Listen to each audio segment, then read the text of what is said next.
QuickBooks Pro Desktop 2021. Class tracking, business and personal data input. Let's get into it with Intuit's QuickBooks Pro Desktop 2021. Here we are in our business and personal class tracking file. We currently have the open windows open. You can open the open windows by going to the view dropdown, selecting the open windows list. In the prior presentation, we turned on the class tracking. You can turn on the class tracking by going to the edit dropdown, down to the preferences. We've got the accounting tab on the left, the the company preferences on the right, and then we check off this little item that says use class tracking right there. We're going to say okay. You can tell class tracking's on if you open up a check, for example, and you'll have that line item there for the class tracking that we're going to be assigning basically to every transaction that we're going to be entering now to declare whether it be personal or business. Let's open up our chart of accounts by going to the lists dropdown, chart of accounts. So we're going to be considering mainly with the class tracking down here on the income statement items, breaking out the business and personal in terms of the income statement items. So let's go ahead and enter some transactions into the system and see how this might play out. So I'm just going to call it B&P, business and personal, for the two classes.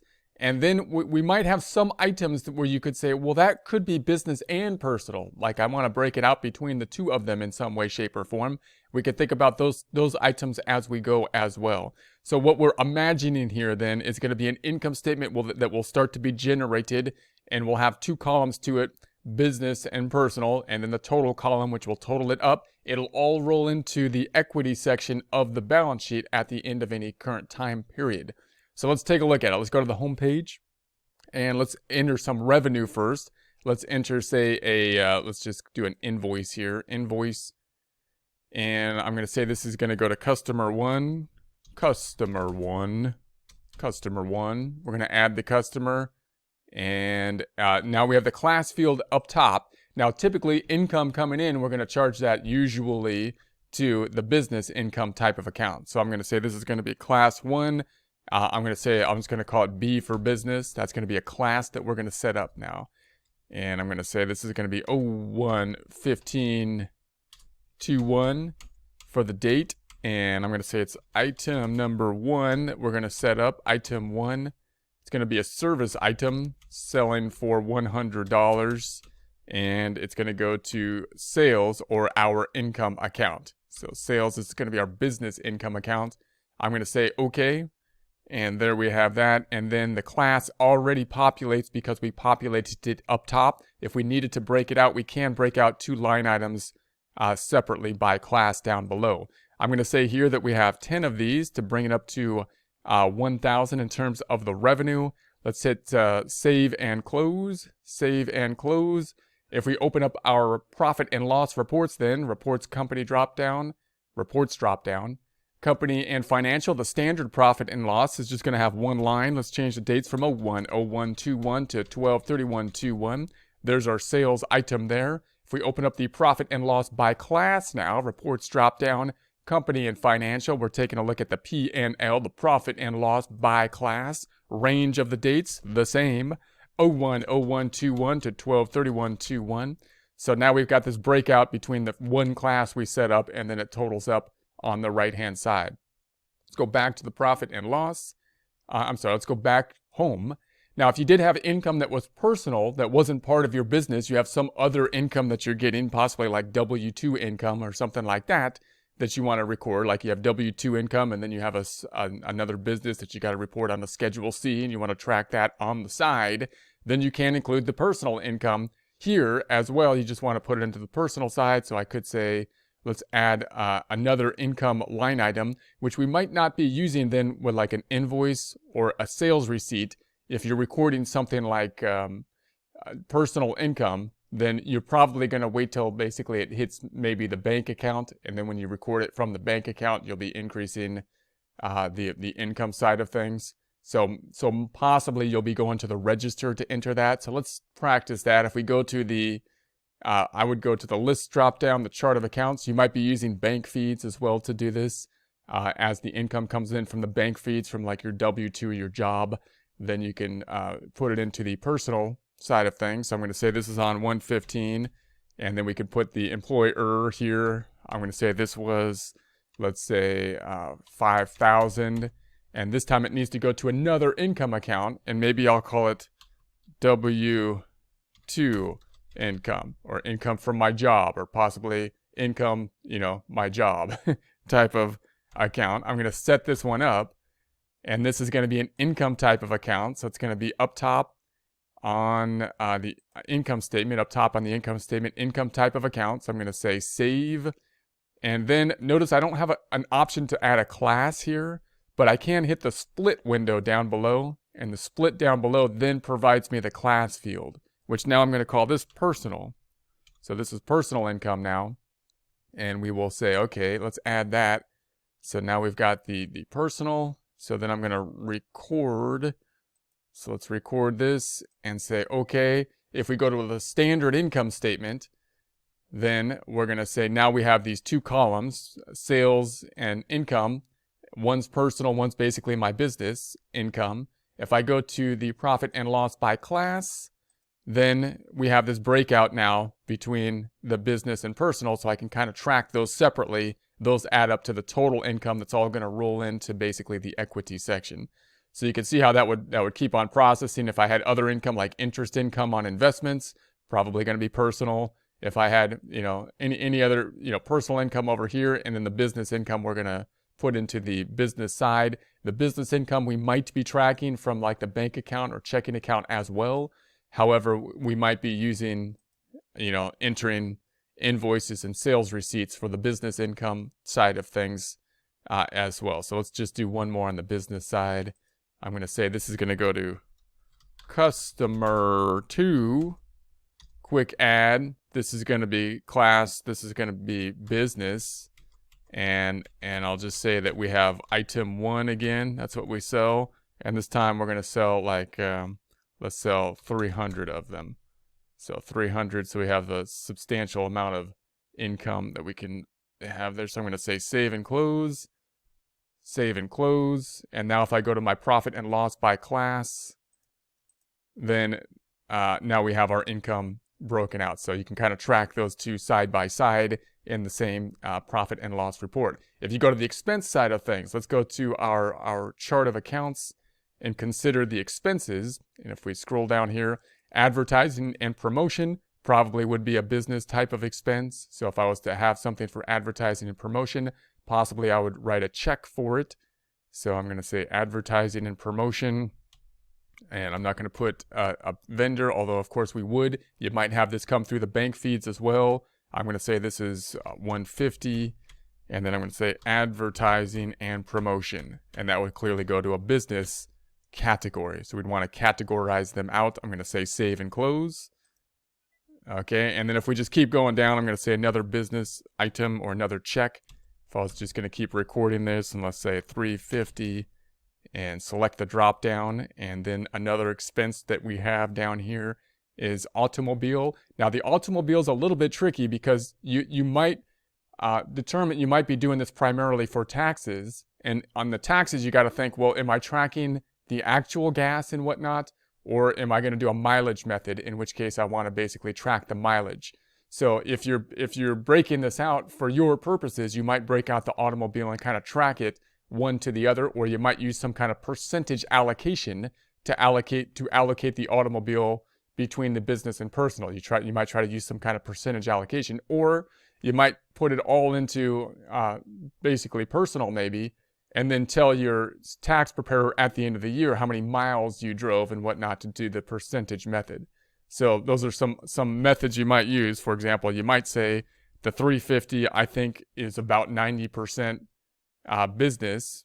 So I might say I might take the 350 times 0.9 and say that the business should be this amount. So the business should be then the 315 of it.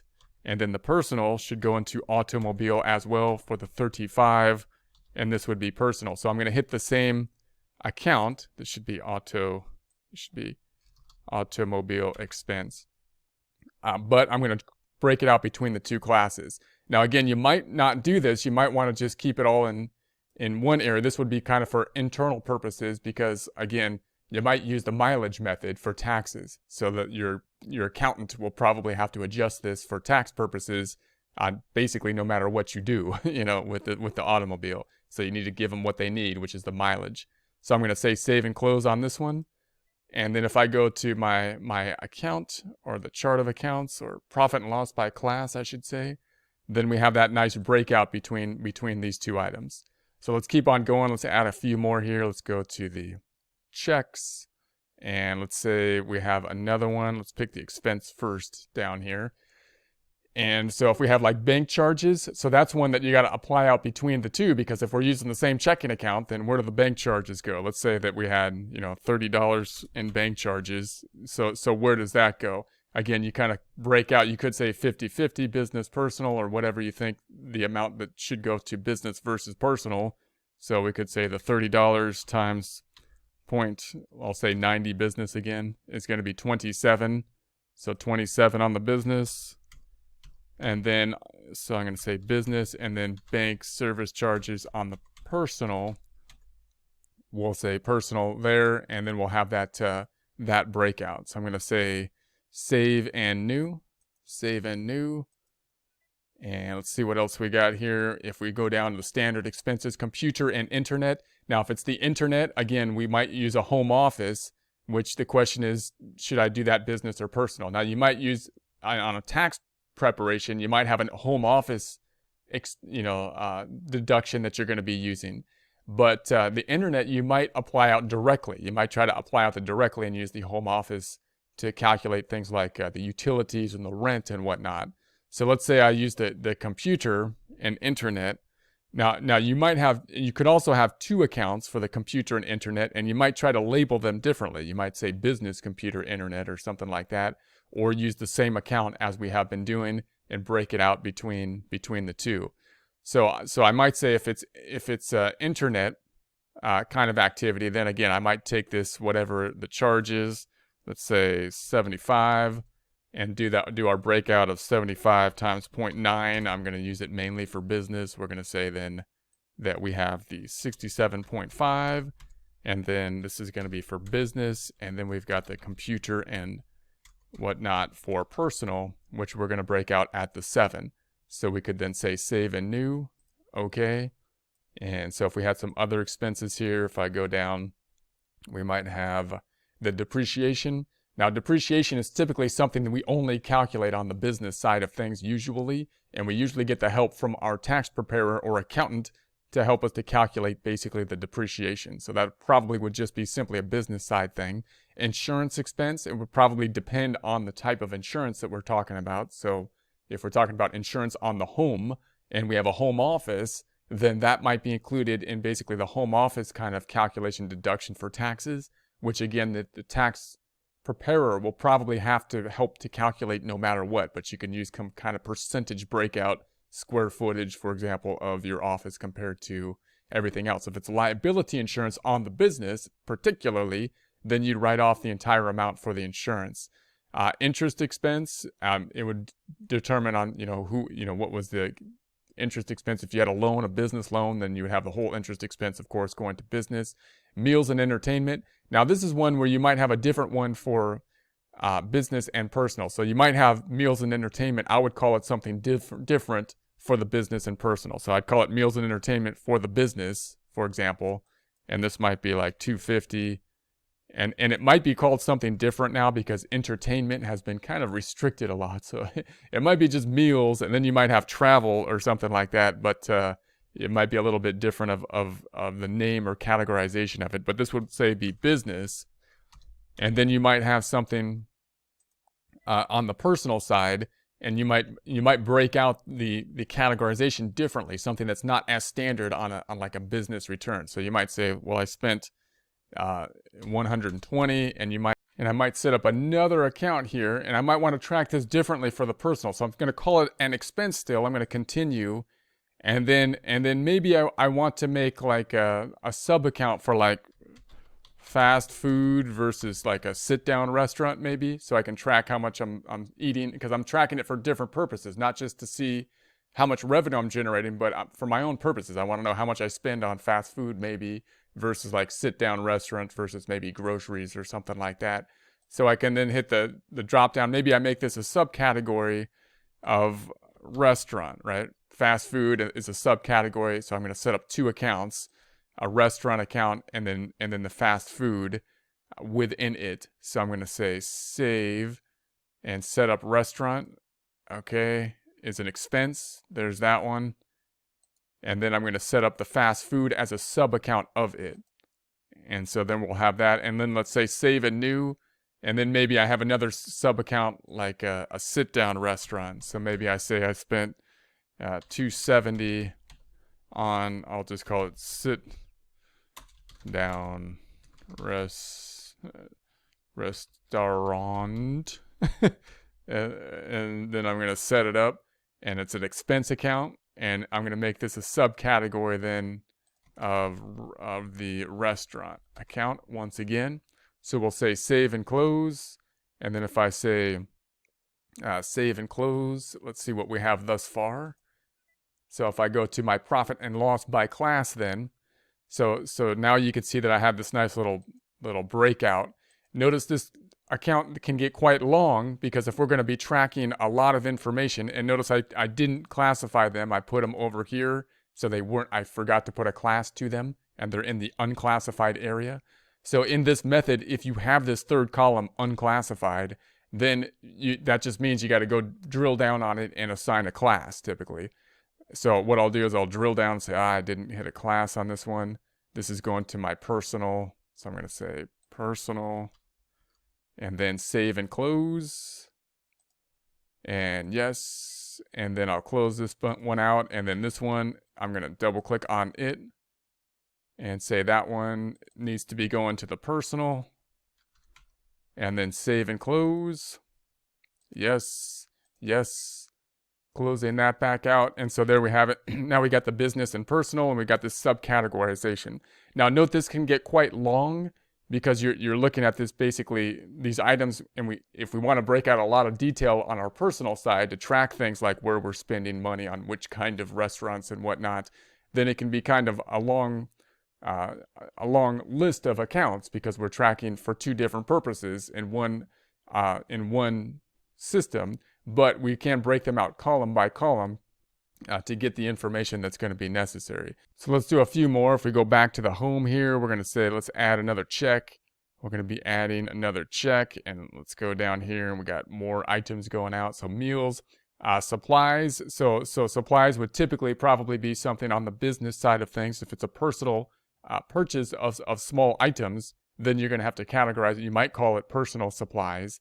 But you might call it, miscellaneous items or personal items or something like that you're going to be purchasing. Anything you buy on like Amazon or something, you might categorize all small purchases as just basically small purchases. So for supplies, you might have a business item for supplies where you'd say like 50 for supplies, and I would say 50 here, and this is going to be business. And then I'll say save and new, and then I might have something that I spent for personal, and I might just call it personal purchases, or like small personal purchases, basically miscellaneous purchases that I don't feel like listing out on, the expense side of things, right? Personal purchases. And this would be called, so I'm going to set that up. It's going to be an expense, and we'll say save it, and then I'm going to say this is going to be personal item here. So let's say save and new, and then OK, and then drop down here, see what else we have. So we've got the office supplies. Payroll, of course, would be business. Personal purchase, so there we have that. Professional fees, then again, that would, of course, would be business. Rent, this is another one that if we have a home office, then you might be breaking this out on the tax return using some kind of ratio breakout. No matter what you do, the tax preparer is probably going to have to make an adjustment to it, but you might use some kind of ratio breakout such as the square footage to do that breakout. So you might find, let's say the rent was like 1100. So then you might find the square footage for the business use compared to the total home is let's say 30%, right? So 1100 times 0.3. You might break out on the business, and then rent for the personal. So this would be business 330, and then on the business side, it would be 1100 times 0.7, which would be 770 for this would be personal side. So you might break out rent, something like that. Similar kind of calculation. You'll have to do another schedule on the tax return no matter what and give kind of the square footage, but you can kind of estimate it on your side and let the tax preparer make the adjustments that would be necessary for it. So we're going to say save and new on that item, and let's see what else we got here. If we went down and we had professional, rent, repairs and maintenance, same kind of thing. Is it a general repair on the whole house? Do you have a home office? Do you need to break it out using the same kind of ratio? Or is it on the office specifically? Restaurants, we can break out our personal information for restaurants. And then anything else you have that's personal that you want to break out. You might have groceries that you want to break out by different kind of location of the grocery store or something like that that you can put in place, and all other personal. So groceries might just have a general category here, and then you could set that up, and expenses and save and close, and let's say this was 270.67, and this would be personal. Now again, on the personal side, you might be breaking out your grocery. I mean, you could try to break out your groceries by more categorizations to try to track what you're eating. If you do that, it's going to get a lot more detailed. You can have a lot more accounts to do that within QuickBooks, but you can use QuickBooks basically to do that because again, your goal for the personal side isn't just to see what the expenses you need to consume to generate revenue. You might be using QuickBooks to get an idea of what you're eating by tracking more information on your expenses for fast food versus sit down restaurants, or actually breaking down your grocery bill so that you can track it over time and see how much you're spending to get an idea of what the consumption is and whatnot. You can do those type of things to track the money, and that'll tell you what you're doing typically. So we're gonna say save, and then if we go to our profit and loss by class, you can see this is what we have so far. So on the personal side, we can get an idea of what's going on the personal side, and we can track our personal information. It gets a little bit longer, like we say, because you got these added accounts on both business and personal, but it is broken out between the business and personal. These will both roll into the balance sheet and basically net income on the balance sheet. So if you just have a Schedule C business, then this business line is basically what you're going to need for it, and you're tracking some of the other information that you might need for business, such as Schedule A type of deductions and whatnot, for itemized deductions that could be personal that might be necessary for the tax preparation as well. Now, just note that if you don't assign a class, you could go back into it later. I mean, if you went back into this thing and you just recorded everything into QuickBooks, and then you had everything unclassified, you can then go into the unclassified areas and just reassign them, go line by line and reassign them out. You can also use the similar method as we saw with some of the prior examples, in that if you have some line items that you need to allocate out using some type of ratio. For example, if I was to say that I was going to enter something, a check, and it's going to like automobile. Let's say it's going to go to auto, and it's for 1,000, and we have 1,000 in the auto, and I don't classify it. I can say save and close, save anyways, back to the profit and loss by class. Now I have this unclassified row or column. So I could double click on that and go into it and then assign a class, as we have seen. Or I could, and if I think I need to if there's a lot of things, in other words, if I go into this unclassified and I have a lot of transactions in the year and I need to allocate it in some way, shape, or form, rather than double clicking on each line item and drilling back down to the source document, I can simply use a journal entry to do the classification. So if I need to break this out 90 business and 10 personal, and there's a bunch of transactions in there, then I can do a journal entry basically just line by line on any unclassified area that would look something like this. You can go to the company drop down. You can go then to make journal entry, And I'm going to say that I want to go to the automobile unclassified. This would probably be at the end of the year or the end of the month, 01/31/21. And I'm going to go auto unclassified. I'm going to credit it or reduce it by 1,000. Not going to assign a class because I'm going to be reducing the unclassified area. And then I'm going to assign it to the class of automobile, same expense for 900, 90%. That's going to go to business. And then automobile 100, that's going to go to personal. So then I can use this all go into the same account, in and out of the same account. We're just reassigning the classes here. And then I could say save and close, save and close, save and close. And then now I still have activity here. That the unclassified doesn't disappear because there's still activity in this item. But that's kind of good because you could see what we did there. We took it out in that format. And now the unclassified is all zeros, and we've basically assigned out in accordance with the ratios between the business and personal. So that's another way you can do it rather than assigning out a class each time. And if you get to the end of the year and you need to basically assign everything that's in this unclassified area, you need to assign out some way. And you can either do that with a journal entry, or you can drill down to each of the source documents and reallocate them in accordance with whatever you think is the proper allocation. Now, we do have a course on this that goes into this in a lot more detail for a lot more line items if you want to take a look at that.